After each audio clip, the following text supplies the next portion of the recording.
반갑습니다. 수학작가 김정현입니다. 수학 쓰기 두 번째 시간으로 역량별로 살펴본 수학 쓰기를 이야기하겠습니다. 역량이라고 한다면 지난 시간에 말씀드렸던 것처럼 세 가지 그리고 뭐 2022에서 다섯 가지, 2015에서 여섯 가지를 제시했었는데 다시 한번 말씀을 드려보겠습니다. 우리는 역량 중심 교육 과정이라고 해서 2009 개정 교육 과정부터 문제 죄송합니다. 문제 해결, 의사소통, 추론 이 세 가지 중심을 보고 있었는데 계속해서 시대가 변하고 또 그거에 맞게 움직이기 위해서 2015에서 여섯 가지 문제 해결, 의사소통, 추론, 창의, 융합, 태도 및 실천, 정보 처리가 들어갔고 2022 개정 교육 과정에서는 역시 어 죄송합니다.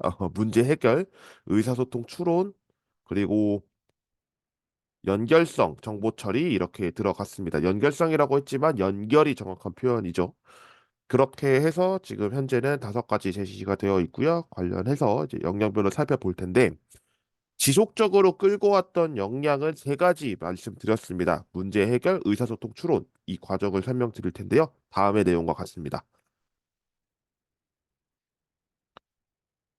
수학 쓰기와 역량에 대한 이야기를 할 텐데 일단 이것부터 제시를 해야겠죠. 말씀드린 것처럼 mathematical problem solving 그리고 mathematical reasoning, mathematical communication으로 이야기하고 있는 세 가지 역량인데요. 이 역량과 관련해서 어떻게 정의를 하고 있는가, 그리고 어떻게 우리가 접근을 해야 할까, 쓰기에 관련해서 이야기를 좀 해볼 텐데요. 이론적 배경에서 정리했던 내용이고 이를 바탕으로 결론 및 제언에 도출한 내용이 있기 때문에 참고해 주시면 대단히 감사하겠습니다. 그러면 문제 해결 첫 번째 부분으로 이야기해 보도록 하죠.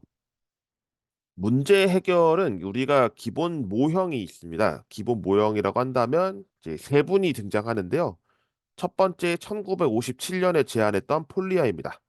폴리아는 이해하기를 시작으로 계획하기, 실행하기, 반성, 점검하기로 이야기하고 있고요. 이 이해하기라고 했을 때는 이제 문제를 접했을 때 그 문제를 들여다본다라는 입장에서 이해하기를 다루고 있고요. 그리고 이제 이 문제를 풀기 위해서 어떻게 계획을 세우는지, 예를 들면 구하고자 하는 것이 무엇이고 조건은 어떻게 제시되어 있는지를 이야기하는 것을 계획하기로 보고 있습니다. 실행하기는 말 그대로 이제 문제를 푸는 단계고요. 반성 점검하기는 예를 들었을 때 이 문제의 답이 맞는지를 확인하기 위해서 이야기하는 부분입니다. 문장제 같은 경우는 이제 다른 실생활 문제로 갖고 오는 것 때문에 이 부분이 더 필요로 한 것이고 가장 중요하게 보고 있다라고 할 수 있겠죠. 초등학교 때 그렇게 계산을 하면서 여러분이 실수를 하는 경우가 있을 텐데 그 실수인 경우를 줄이기 위해서 이 부분이 들어갑니다. 바로 검산하기인데요. 검산하기 같은 경우에는 수학 계산하기 관련해서 이제 이야기하는 것이고 전체적인 큰 틀에서는 이제 반성, 점검 이런 부분으로 볼 수가 있겠습니다. 그래서 체킹이라고 하죠. 예를 들면 자기 점검이라고 해서 피드백을 할 수도 있습니다. 그리고 나서 이제 시대가 바뀌면서 점차적으로 확산이 되고 있는데요. 숀펠드가 1985년에 제시했던 문제 해결은 다섯 단계, 뉴턴이 정리했던 1985년의 문제 해결은 네 단계인데 존필드가 제시했던 다섯 단계 같은 경우에는 분석 및 이해, 계획, 탐구, 실행, 검증으로 나타나고 있고요. 계획과 탐구를 같이 보고 있습니다. 그런 점에서 보시면 되겠고요. 뉴턴이 제시했던 내용은 도입, 공략, 검토, 확장으로 제시하고 있지만 검토 확장이 반성 점검에 들어가는 점에서 이 부분은 피드백이 더 강조되었다라고 할 수 있습니다. 근데 이제 2022 개정교육 과정에서 나타났을 때 문제 해결이 이것이 그대로 접근할 것이 아니라 이제는 좀 더 체계적인 접근이 필요하겠죠. 근데 그 전에 또 나타났던 게 바로 수학적 모델링일 겁니다. 제가 알고 있는 학자가 맞다면 레이가 주장했던 것으로 알고 있는데요. 수학적 모델링의 다섯 단계, 뭐 더 넘어가면 일곱 단계까지 가는데 그 수학적 모델링은 되게 문장제를 해결하는 그 과정으로 보시면 좀 더 맞습니다. 하지만 수학적 모델링은 단순하게 문장제 같은 경우와 다르게 개방적 문제를 접근하기 때문에 오픈엔드 프로블럼이죠. 개방형 문제. 그런 점에서 이제는 토론도 해야 되고 그 문제가 정당한지를 봐야 됩니다. 그런 점에서 이 문제 해결에 좀 더 진화된 부분이라고 할 수가 있겠고요. 관련해서 말씀을 드립니다.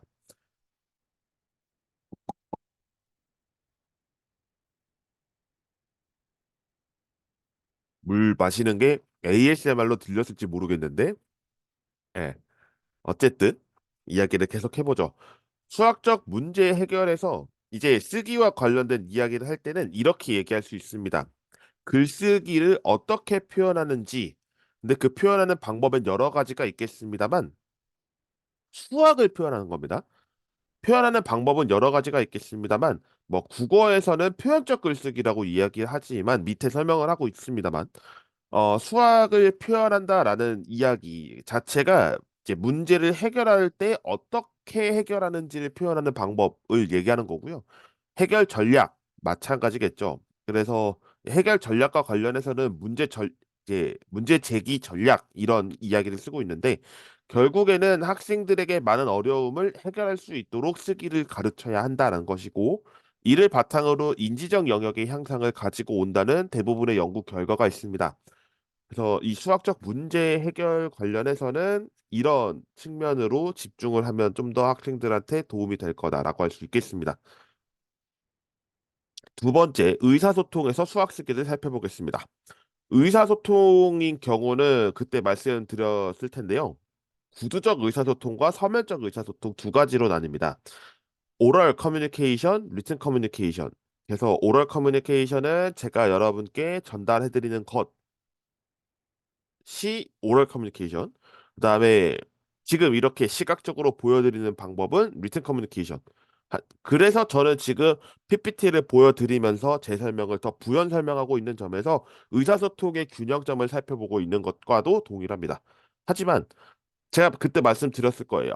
두 개의 의사소통이 있는데 한쪽이 무너지면 붕괴가 일어난다. 결국 의사소통에서 균형 있게 발전하기 위해서는 쓰기, 읽기, 말하기, 듣기 모두 어, 이루어져야 한다. 한쪽이라도 무너지면 의사소통에서 붕괴가 일어난다라고 이제 표현을 하니까 참고해 주시면 될 것 같고요. 수학 쓰기의 다양성을 설명하겠습니다. 글쓰기의 종류는 되게 많습니다. 국어 시간에서 작문이라고 하죠.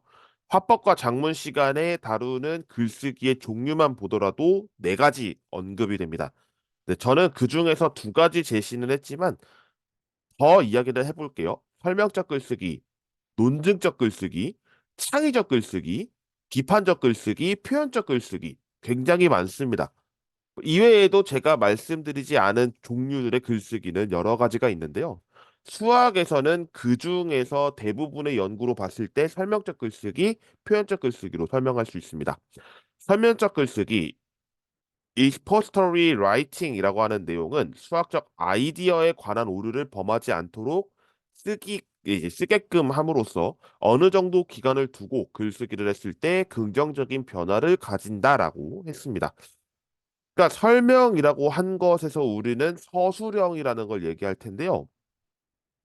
결국 본인이 문제 해결과 관련돼서도 이야기할 수 있겠습니다만 이제 아이디어를 남들에게 설명할 때 쓰기라는 것을 통해서 어떻게 설명하는지를 보는 것을 설명적 글쓰기로 바라볼 수 있다라고 할 수 있겠고요.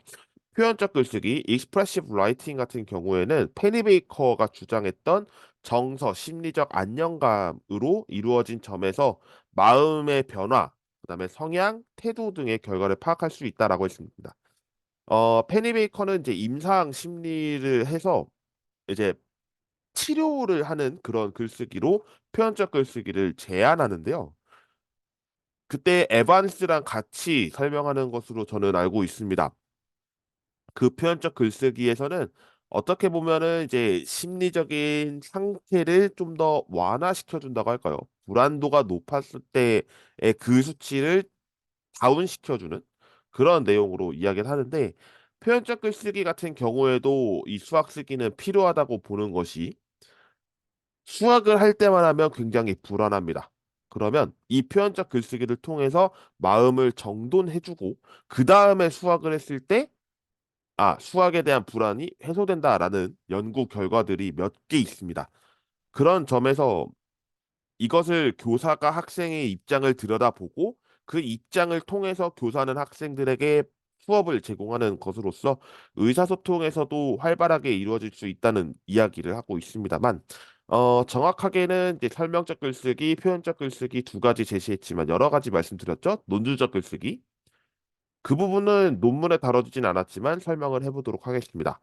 논술적 글쓰기는 이제 argumentative 이제 writing이라고 이야기하는데요. 다시 argumentative writing. 그 글쓰기 같은 경우에는 이제 본인의 의견을 담습니다. 그래서 서술형, 논술형 이 두 가지에 대해서 이야기를 하는데 서술형인 경우는 의견 없이 본인이 직접 수학적인 아이디어를 기술해서 풀이를 한다라는 점이 있고요. 논증적 글쓰기는 본인의 의견을 담습니다. 수학적 아이디어뿐만이 아니라 이것은 이렇게 풀었을 때 이렇게 더 정확한 답이 나온다라는 할지 그런 의견을 제시합니다. 그런 점에서 논증적 글쓰기를 하는데요. 그래서 우리는 어쩌면 설명적 글쓰기, 논증적 글쓰기 두 가지를 모두 다룰 필요가 있고요. 표현적 글쓰기 같은 경우에는 따로 독립적인 부분으로 뺄 수 있겠습니다만 어쨌든 설명 논증은 이제 수학에 대한 내용, 표현적 글쓰기는 심리에 대한 내용이니까 제가 이제 연구를 하고 있는 분야에서도 이 부분을 활발하게 이야기할 수 있을 것 같습니다. 어, 학회에서 제가 영상을 이제 올린다고 말씀을 드렸었는데 그때 못 올린 이유가 있습니다. 찍긴 찍었는데요. 그러니까 영상으로도 다 남겼는데 대학원생 선생님 한 분이 얼굴이 되게 크게 나와가지고 모자이크를 하면 되게 이상한 편집점이 되는 상황이 발생해서 올리지 못했는데요. 어쨌든 그런 점에서 뭐 나중에 기회가 된다면 제가 스스로 촬영을 할 생각은 있습니다만 이렇게 됐음을 말을 드려야 될 것 같긴 하네요. 자, 그다음 추론 마지막입니다. 추론은 사실은 많이 연구가 되어 있지는 않습니다.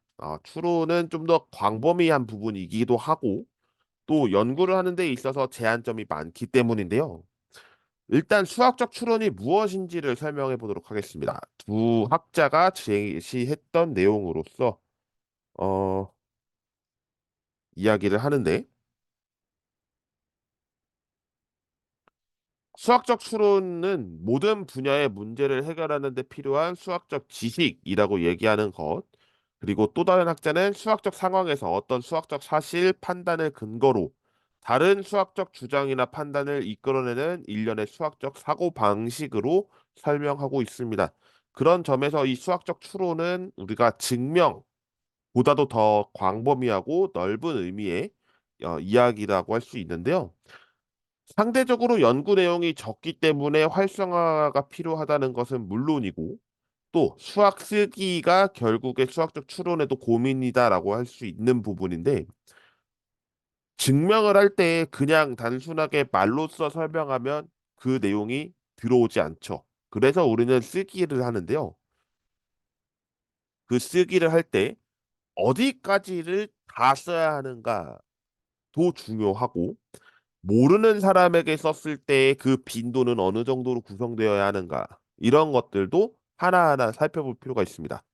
제가 이제 수학 쓰기의 중요성이라고 해서 3챕터에 나왔던 내용이긴 한데 챗 GPT와 교과서 두 가지를 가지고서 추론을 설명한 내용이 있습니다.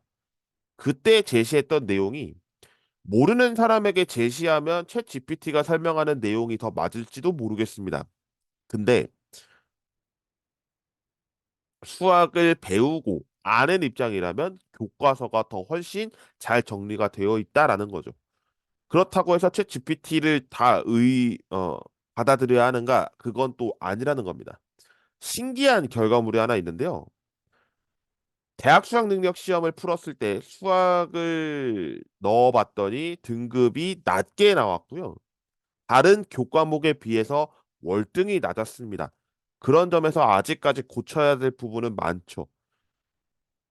그래서 그때 한 이제 수학 교육 연구자님께서 말씀하셨던 기억이 아직 생생한데 보조교사를 활용할 때 챗 GPT를 활용하는 점에서 수학은 챗 GPT가 해서는 안 되고 인간이 학생들을 케어해야 한다라고 이야기를 한 사례가 있습니다. 어, 그 얘기는 뭐냐면 증명도 증명이고 그다음에 추론도 마찬가지일 거고 여러 가지가 있겠습니다만 결국에는 이 수학이라는 엄밀성 그리고 논리성, 창의성 때문에 챗 GPT가 아직까지 감당 못한다라고 하는 겁니다. 근데 갑자기 추론 얘기하다가 이 얘기를 한 이유는 뭐예요? 예, 바로 밑에 부분 때문인데요. 초등학교에서 배우는 추론은 여러 가지가 있습니다만 이 부분을 학생들이 모두 알지 못한다는 겁니다. 연역, 귀납적 추론, 그다음 유비 추론 이렇게 세 가지가 있는데 세 가지를 학생들이 다 과연 하느냐 했었을 땐 아니라는 겁니다. 그런 점에서 이 부분을 저는 이제 또 다른 연구 주제로 잡고 이제 하려고 준비 중인데요. 하게 된다면 2025년 정도 생각을 하고 있습니다. 그때 왜 이걸 하게 됐는지는 말씀을 드리도록 할게요. 그때 가서. 어쨌든 지금 이 세 가지 연구에 대한 역량을 살펴봤는데 문제풀이나 의사소통이나 추론 같은 경우에서 쓰기는 이제 상대적으로 다 중요한 영역이라는 것을 알려주고 있습니다. 문제풀이를 할 때 그 과정에서는 쓰기가 당연히 들어갈 것이고 의사소통 또한 쓰기라는 영역은 더 중요하게 바라볼 것이며 추론을 설명할 때는 좀 더 광범위한 부분이기 때문에 이런 부분이 연구에 있어서는 더 활성화가 되어야 한다라는 것을 제언했습니다. 어, 그렇게 해서 저의 마무리 영상을 찍어 볼 텐데요. 수학 쓰기를 정의할 때는 그때 말씀드렸던 것처럼 그냥 쓰기의 정의도 있었지만 수학을 바탕으로 쓰기를 정의한다면 이제 어떻게 정의했었는지 설명을 드렸고 의사소통과 관련해서 더 들여다본 것은 사실입니다. 왜냐하면 의사소통 안에 언어적인 부분이라면 말하기, 듣기, 읽기, 쓰기가 있기 때문인데 이 과정은 우리가 이제 기초 학력에서 얘기할 때 3R's, 이제 3R이라고 해서 reading, writing, arithmetic을 얘기합니다. 근데 수학은 arithmetic이라고 하는 수세기로만 이야기를 하는데 사실은 이 세 가지가 모두 결합되어야 한다라고 하는 거고 그런 점에서 더 이제 들여다볼 필요가 있겠다라는 것으로 이야기하고 있습니다. 자, 그러면 오늘 영상 마무리하겠습니다. 시청해주셔서 대단히 감사드리고요. 다음 시간에 뵙도록 하겠습니다. 고맙습니다.